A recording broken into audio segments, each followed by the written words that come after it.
Shabbat Shalom. As the sheets are getting passed out, I thought I would tell you a little story about something that happened to a friend of mine.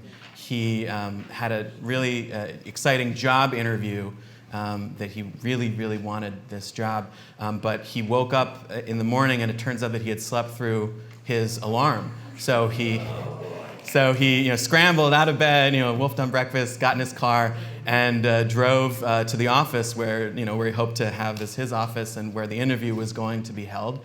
And he could not find a parking spot. No matter where he looked, he could not find a parking spot anywhere. And he was starting to panic because if he didn't park, then he wouldn't be able to get into the office in time for the interview.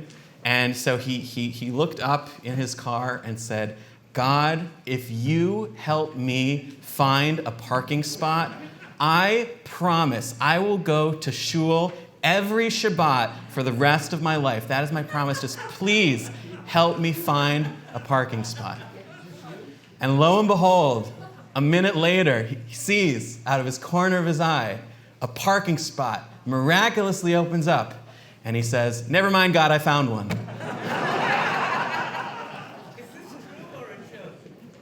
You'll never know. That's what I wanted to talk about today. I wanted to talk about promises. Promises can sometimes be very meaningful, and sometimes they can be a little cheap. And so we want to discuss today, and I really hope it's a discussion. We'll have a microphone going around. When is the value of making a promise or a vow or an oath? And when is it better not to? Because the very first, really the second verse of this week's Torah portion, first of the two Torah portions, Matot, says, you can see at the beginning on the first page, Moses spoke to the heads of the Israelites' tribes, saying, this is what God has commanded.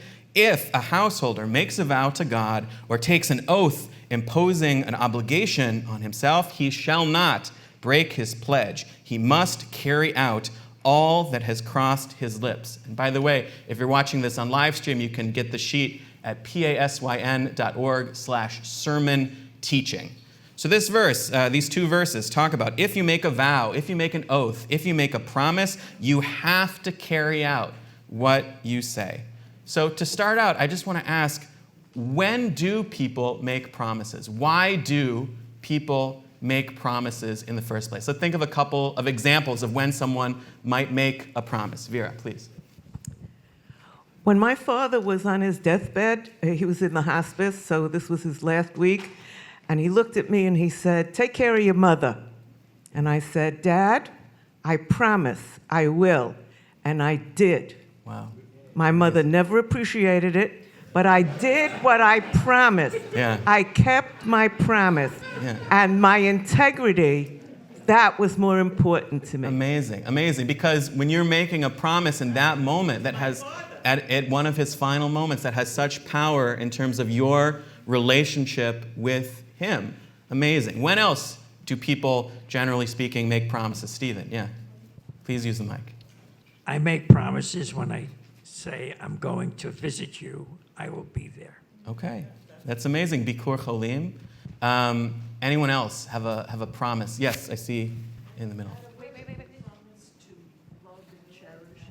At a wedding, you promise to love and cherish and be loyal. At a wedding. So it's so interesting you say that, because in a Jewish wedding, it's not a traditional promise the way that we understand it using the specific language of these verses. Because in the ketubah, in the marriage document, it's a legal contract, and it says, these are my obligations to you, and if I don't fulfill the obligations, or you don't fulfill the obligations, here are the consequences. Here's what happens if I do it, and here's what happens if I don't do it. But a promise or an oath or a vow, like the kind that we're talking about today, is really only one directional. It just says, I am going to do this no matter what.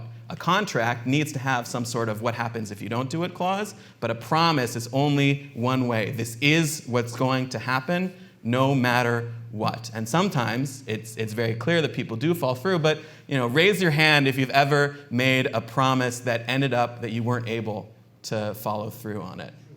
Okay, yeah, a lot of people. So why does that happen?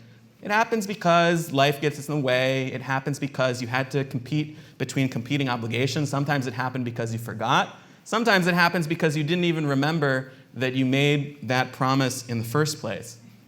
But what this verse is telling us is that the value of words, the value of language is so important. And in fact, if you look at the second verse, or the second teaching in the Talmud, it talks about another time that you make a promise or may make a promise, which is in court, where you take an oath to swear the whole truth and nothing but the truth.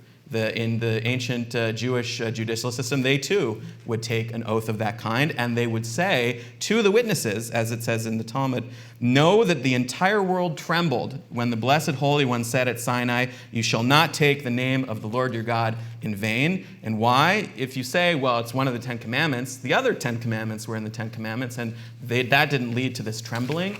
The reason is that all transgressions in the Torah, God will clear the guilty, forgive the guilty. But for this, for making a promise, and particularly a promise that involves God, God will not clear the guilty.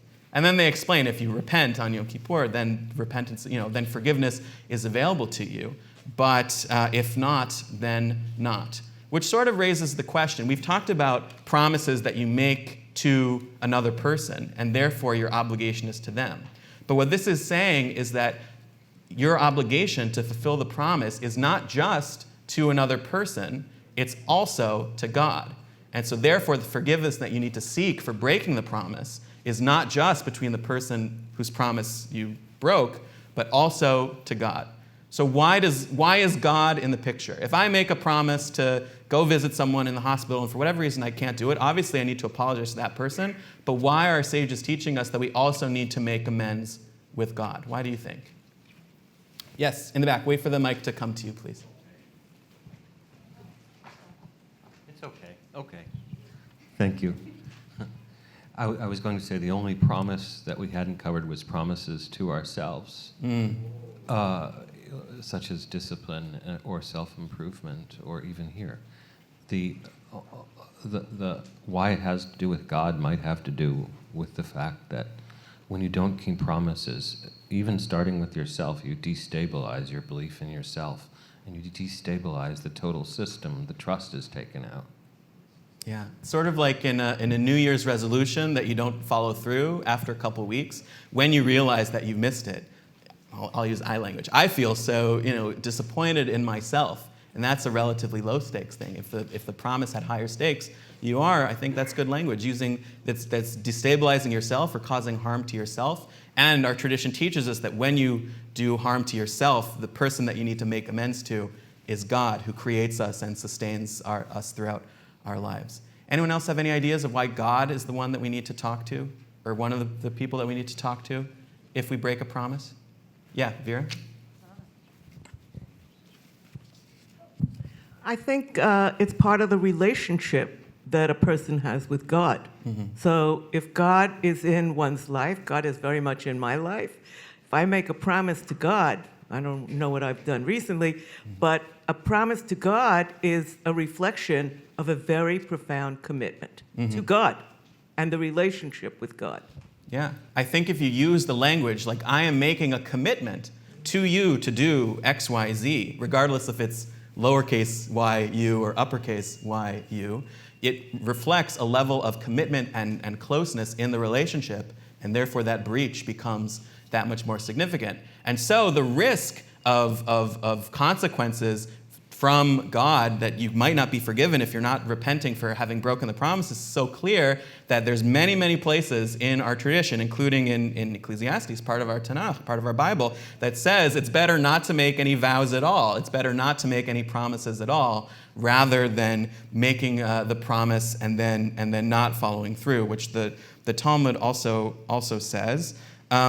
So, the question that I have is, if we have this system that warns us, don't make promises, because if you don't follow through, bad things are going to happen, and this is part of Jewish tradition and teaching for so long, and yet people make promises anyway, One of the reasons is because we want to maintain that relationship with the person towards whom we're making the promise. But the other is a tradition that has evolved over centuries, and we now do at a very significant time of year that has to do with promises that we are making. If you can read the Hebrew at the bottom of page 2 or the English at the top of page 3, you'll see what I'm talking about. What's the time of year where we specifically say, please disregard all of the promises that we are going to make? Kol Nidre. The very beginning of Yom Kippur, and this was, it says, all vows, all oaths, and they go through lots of synonyms of possible different types of promises that we make between this Yom Kippur and next Yom Kippur, which, by the way, is in 2 months and a week from now.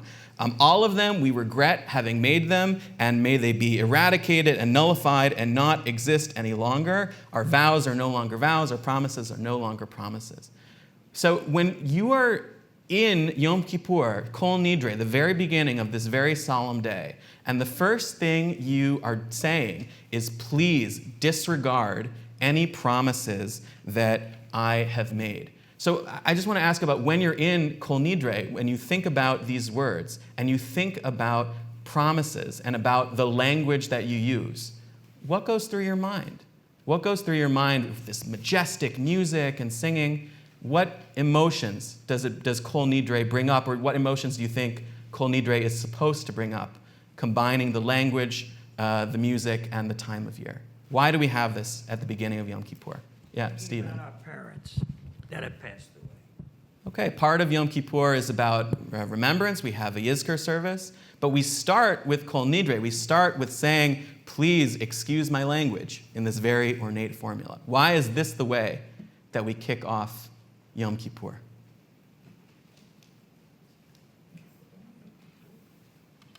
Yeah, please. Because in a way, we're all guilty. Wait, say it again on the mic, please. We're all guilty in a way. It's a collective. It's not only about you as an individual, but as a collective, as a people. We all failed in some way. So it gives us a clean sheet to start again.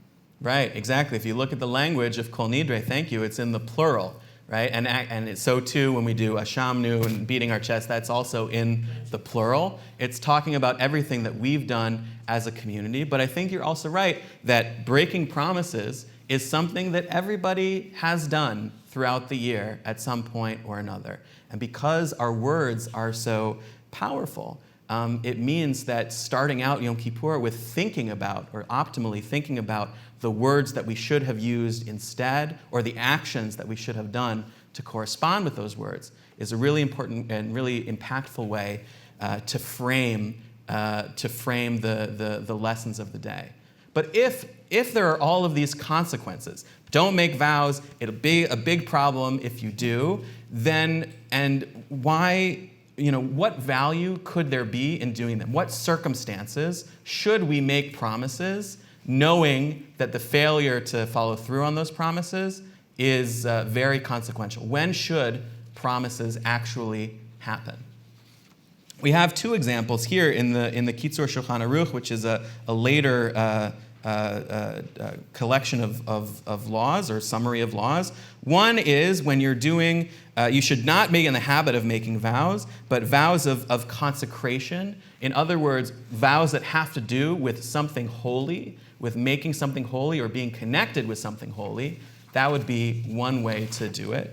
And another in the thing in the final page is if you're concerned that you want to perform a mitzvah and you might neglect it, or if you're concerned you might do something that is forbidden, one way to resolve itself, as was said earlier, is to make a promise to yourself, knowing that the language that we use is so powerful that we have to back it up. And I think that's the mind shift that is really important when we think about the Jewish idea of promises and the Jewish idea of words. Our words have tremendous power in our relationship with other people, and tremendous power in our relationship with God. And to quote another Jewish sage, with great power comes great responsibility. We have the obligation to make sure that we back up our words. or not say those words at all. And if we do use our words, or when we do use our words, we should use them towards the fulfillment of consecration, of things that are holy, towards things that push us towards mitzvot, or put up barriers that prevent us from doing good in the world. Those ways to think about our language and the actions that follow from them, those are the promises that we should all try to keep in this year and in the years to come. Shabbat Shalom. Thank you for joining the Park Avenue Synagogue family. I hope you enjoyed the sermon. Please consider supporting our online community by scanning the QR code or by going to supportpas.org or by making a donation. Shalom and see you in Shul.